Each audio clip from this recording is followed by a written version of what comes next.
You are listening to the new man, beyond the macho jerk and the new age wimp. Your host is men's coach Tripp Lanier.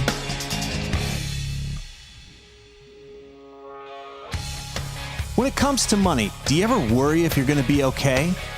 What's the difference between being rich and being wealthy? And does more money really mean we'll have more of what we truly want in life? Brian Portnoy knows money. He's dealt with billions of dollars in his years in the hedge fund and mutual fund industries. But what about meaning? Today, we discuss how to get off the hamster wheel of chasing more money, learn how to zero in on what truly matters, and then use money as a tool to fund the experiences we most want to have.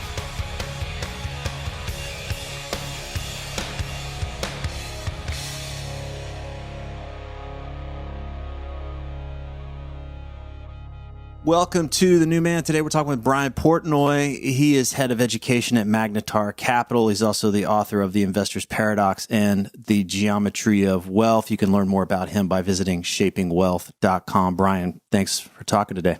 My pleasure. Yeah. So, I had Paul Ollinger on the show recently, and he dropped a little bit. That's how I found out about you, and I started digging around. And this conversation around money, even though lots of guys are listening to this podcast and they're wanting more meaning and more purpose and more passion and more alignment in their lives, the big anchor, this big thing that kind of governs so much in their life is money. It comes down to money. And yet, as you point out in your book, we're isolated around it. We're all dealing with this thing, but we tend to not talk about it. We tend to deal with it very privately, even though we might show our peacock feathers in a certain way. We might be really struggling in a certain way. So I'm curious, give us a window into your world of dealing with literally billions of dollars, but also lots of different personalities and people. I mean, what's up with this whole isolation thing that comes up around money? What does money really mean to us, and why is it so private? Yeah, it's a great big question to start off with. And before we get into markets and hedge funds and mutual funds and all the noise that fills the capital markets, we have to start with a mirror and to look at ourselves and to recognize that money is a deeply emotional topic. And that if you think about the evolution of the human brain, if you think about the evolution of the human species, money as we now use it and think about it really didn't exist until relatively recently in the grand scheme of history. And if you look at what we evolved to do over the millennia, it was to survive and thrive in a dangerous place. So we have a fear reflex that's unbelievably nuanced. That rustling in the bushes, that sight of something on the horizon, we're wired in a very precise way to, fend off and avoid that danger.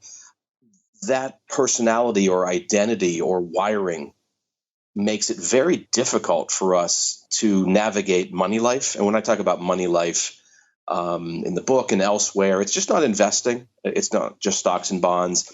It's more important earning. I mean, think about earning. It's quote unquote making a living. It's a very loaded phrase.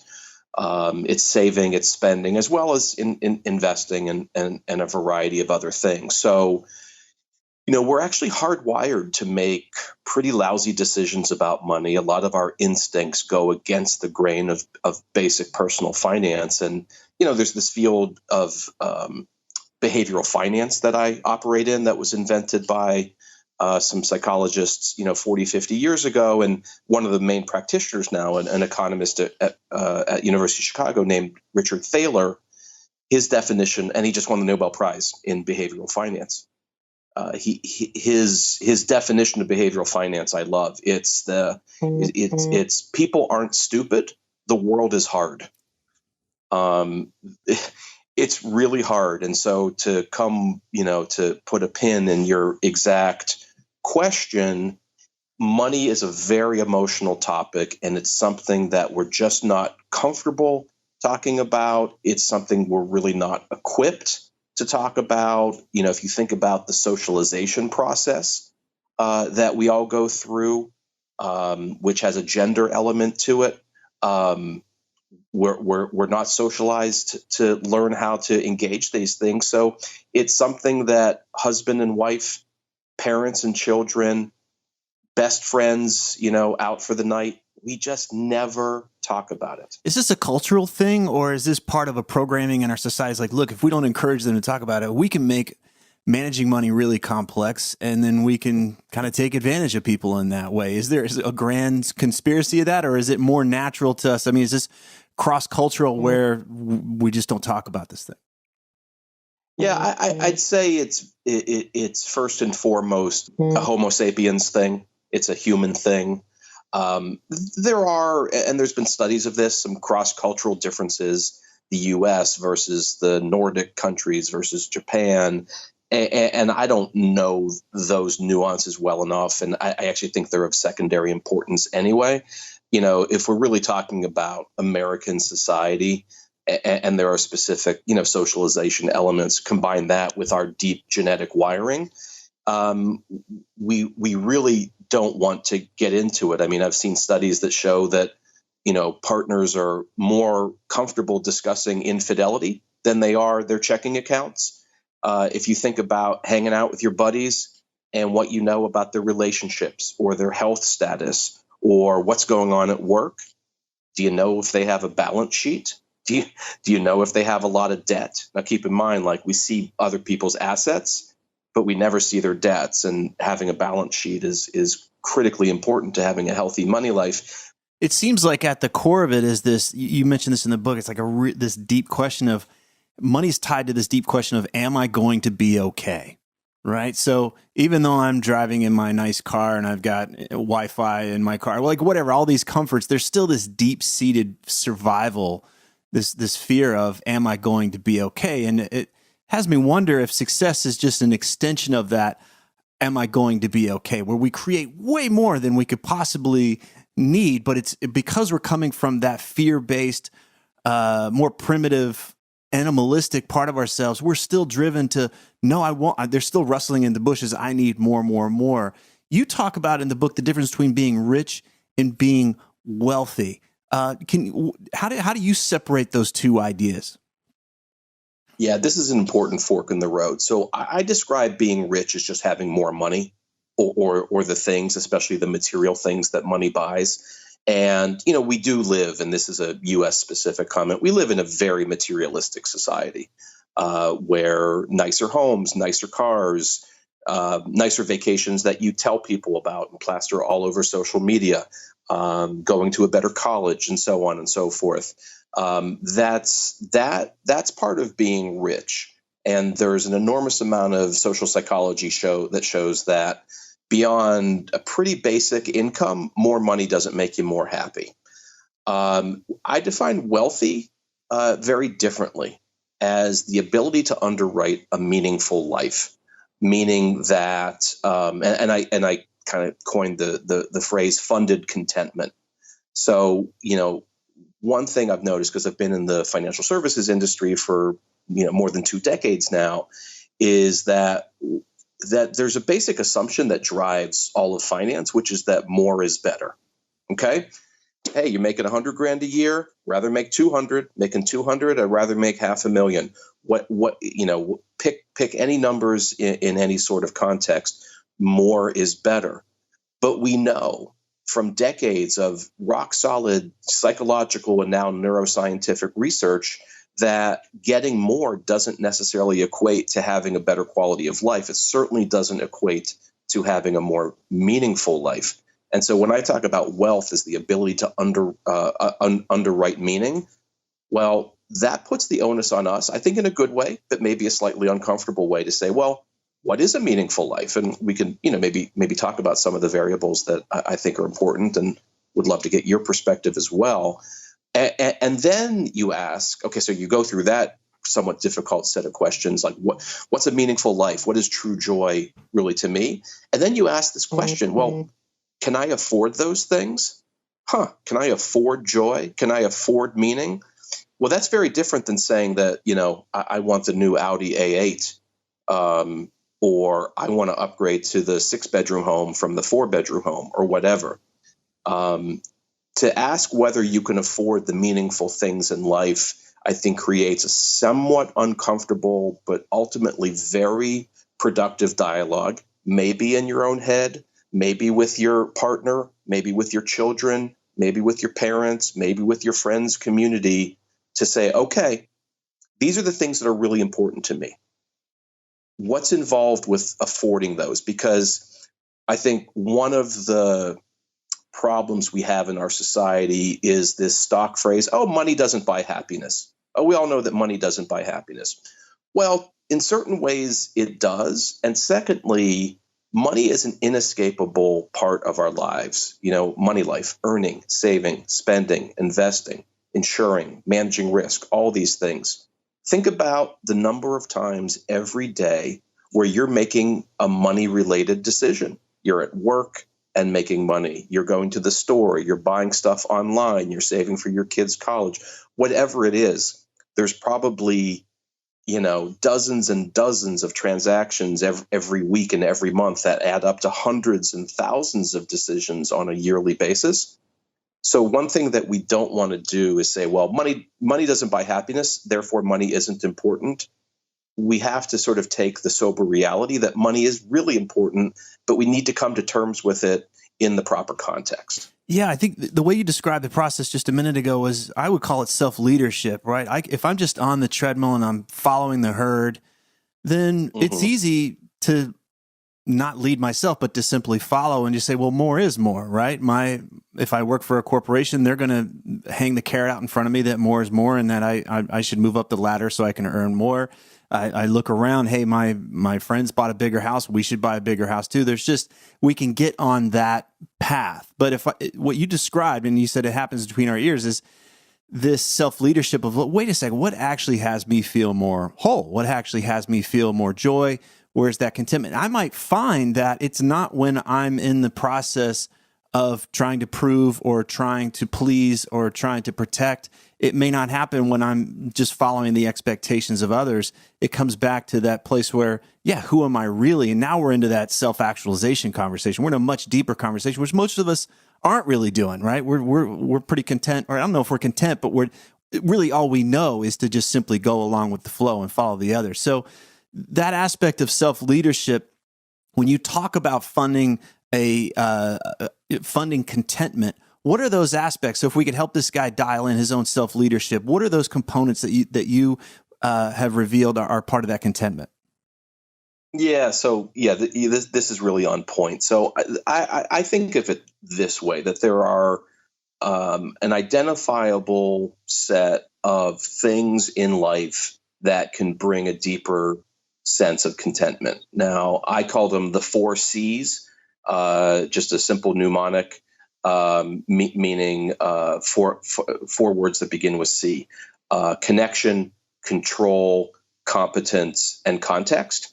Let's kind of go through them relatively quickly and dive in wherever you like. So the first is connection. We have a deep-seated genetic need to belong to a group. We are social creatures through and through. It's not a nice to have, it's a must have, which is why loneliness is, such a detrimental and ultimately deathly, condition. So that need to belong to a community, and now via technology over the last 150 years, they can be what we might call virtual communities. You could talk to people on the phone, or you can be in a social media group or whatever. But that, coming back to where we've been for hundreds of thousands of years, that in-person connection to people that you feel an affinity to, there's probably nothing more important to that sense of belonging. The second element, what I call control, others call autonomy, is quite different, which is that sense of being in control of your own destiny, your ability to chart your own course. We can throw out big words like liberty, opportunity, choice, freedom. When you take those away from us, we don't feel good.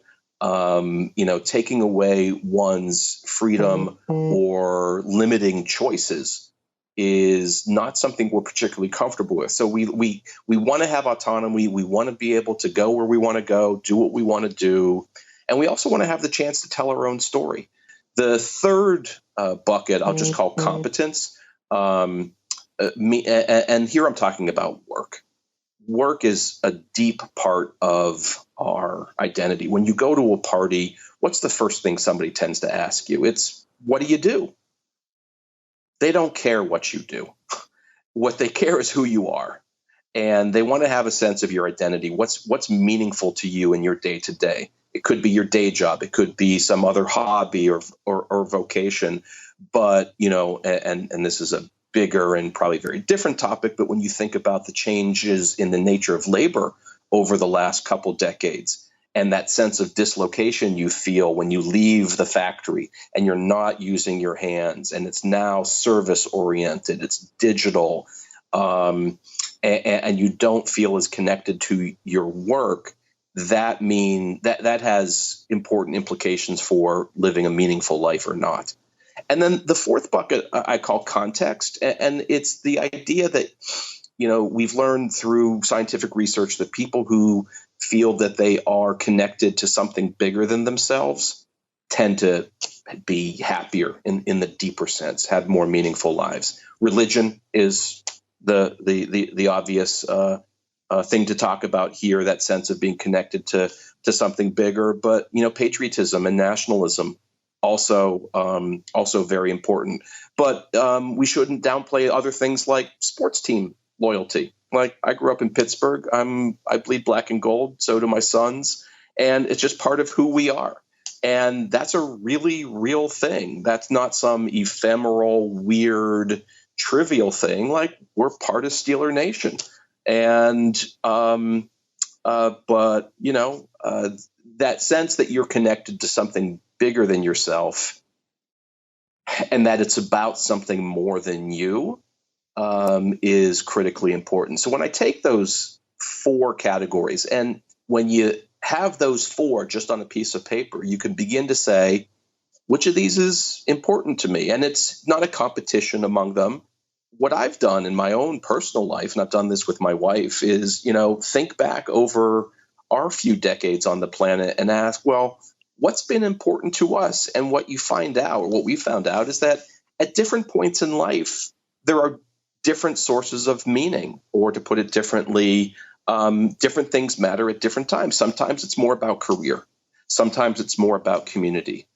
Sometimes it's just, hey, I gotta get out on the road. I gotta do my own thing. Those are going to vary over time, but I kind of use this mental model as a way to ask what's meaningful to me, which then leads to, what I've referred to as sort of the awkward question.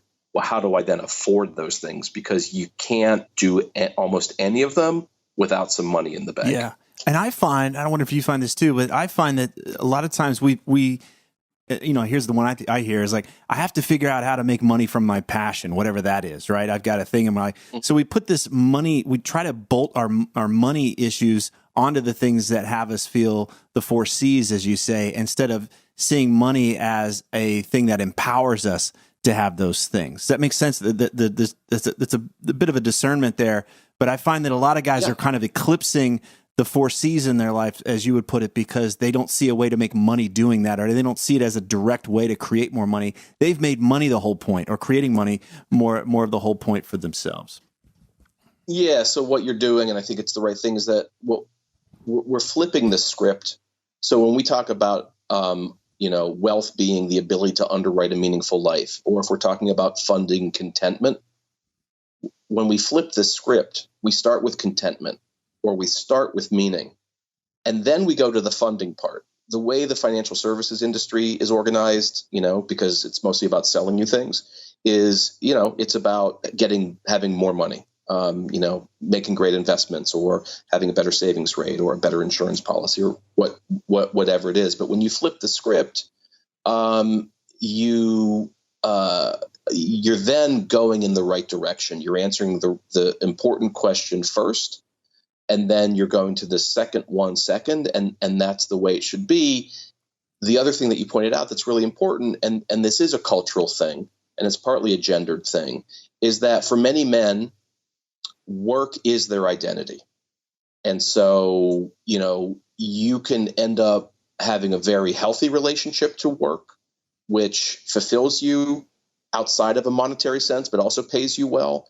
Or you might have a pathological relationship to work where you end up doing something you don't want to do, but you're getting paid well. And as a result, you make excuses like, well, I don't really like what I'm doing. I wish I could switch gigs or switch careers or just like call a timeout and then go do something completely different.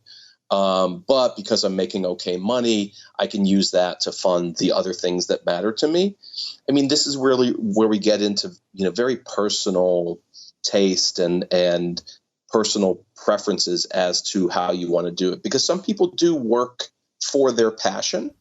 And look, if you could work your passion and make a lot of money at it, that's like a rare, but I think fantastic way to be. I think it's more common to see people do something that they like, hopefully, but then make money to do other things. Or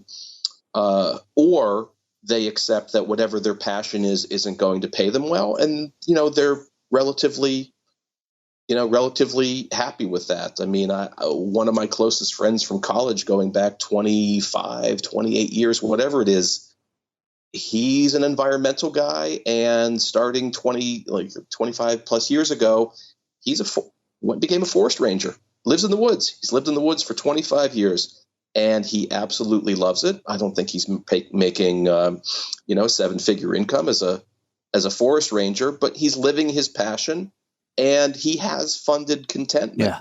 But it's very personal to him. Yeah. I think that's a bold move, right? It's like, well, everybody kind of expects that we can create this idea that everybody cares what we do. And then there's this path we're supposed to go on and be, quote, successful or whatever. But it's like, well, that might not jive with where my contentment is. And that's where we make a bold choice to go do the thing that has us be content, even though it may not have us measure up in terms of identity as men and what we do in the world and that kind of stuff. And I think that's where we'll sacrifice. We'll compromise our contentment in order to look good to others. I wanted to ask you about you said your first book was The Investor's Paradox, was essentially about getting rich, and that you didn't really want to talk about that anymore. I was wondering what happened for you. You just kind of alluded to it a little bit in the Geometry of Wealth, that you wanted to change course a bit. Can you describe what happened between that first book and the second book for you?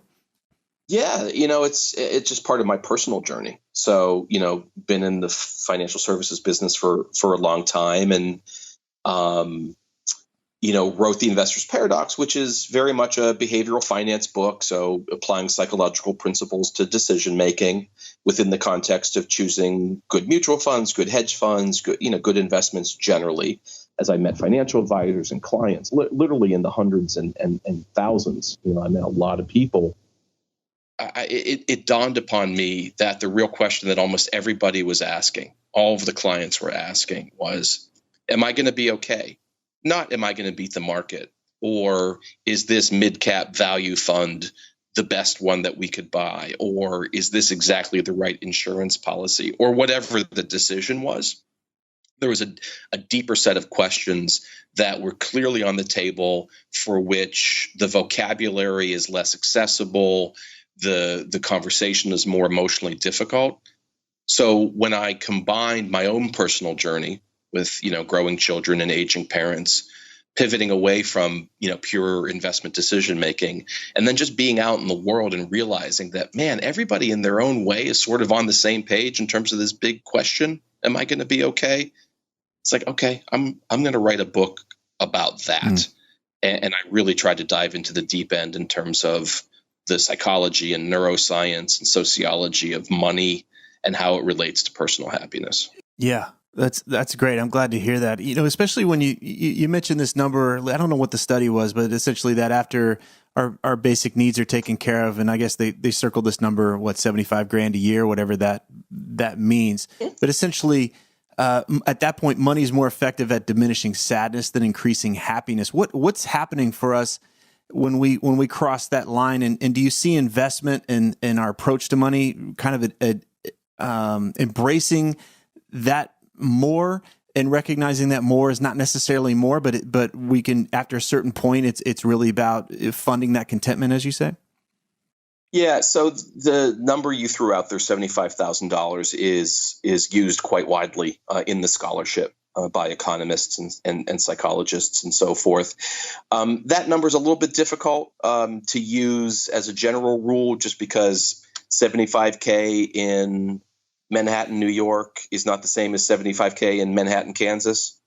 That's also an income level. It's not a measure of your total assets. We can make it more complicated, but let's not do that. The point is that once you can afford, wherever you are, in a small town or in a big city, to afford the basic necessities of life, having a good roof over your head, having your kids go to a decent school, being able to have 3 solid meals a day, go on a vacation every now and then. Once you can achieve that, let's just call it solid middle class lifestyle, the day-to-day happiness that we feel does not have any relationship to higher levels of income. So let's go 10x and say you're making $750,000 a year. That what I call experienced happiness, there's no statistical evidence to show that it's higher. There is some new scholarship that refers to what I call reflective happiness, what other scholars call life satisfaction, which is that deeper sense of meaning, that idea that you're living a good life. It's not your day-to-day mood. It's actually a different function in the brain. The thing is, contrary to that $75,000 number, some of the current scholarship is showing that at higher and higher income levels, you can actually achieve more and more life satisfaction, because if spent properly, you can use your money, your assets, to do things that are very meaningful to you, meaningful for your family, meaningful for your community. And so there are wise ways to spend, whether it be on experiences or being charitable or affording conveniences and lack of aggravation. And the last point I'd make here, and you made brief reference to it, is that happiness and sadness are not opposite ends of the same spectrum. Those are different emotions. And there's newer scholarship that shows that more money does relate to less sadness. And the scholarship's new, so what the causal variables are, a little bit hard to say. But the way I think about it, the way I speculate, is that if we are fundamentally creatures who need to survive every day to avoid hardship, to protect ourselves before we reach for the stars. Casey Kasem, keep your feet on the ground and keep reaching for the stars. Long distance. First, long distance dedication to Casey Kasem and social psychology. You keep your feet on the ground first, and you protect yourself. When you have more money and you've thought about it constructively, your ability to be safe is that much more. We could ground it in very basic things, like if the roof leaks, you can fix it, or you can afford somewhere to live where the roof is never going to leak. If your car breaks down on the way to work, that's an absolute source of aggravation. You can avoid that by having a nicer car or access to sort of premium road service. Like, you can go from the profound to the very practical quite quickly in this conversation. And that relationship between money and sadness is one that we should think about. All right. Great. Brian Portnoy, his most recent book, the stuff that we've been talking about today, is all included in the Geometry of Wealth. And you can learn more about him at shapingwealth.com. Brian, thanks so much. My pleasure. If these interviews are helping you, then please visit The New Man on iTunes and leave us a positive review so others can discover the show more easily. Thanks for listening.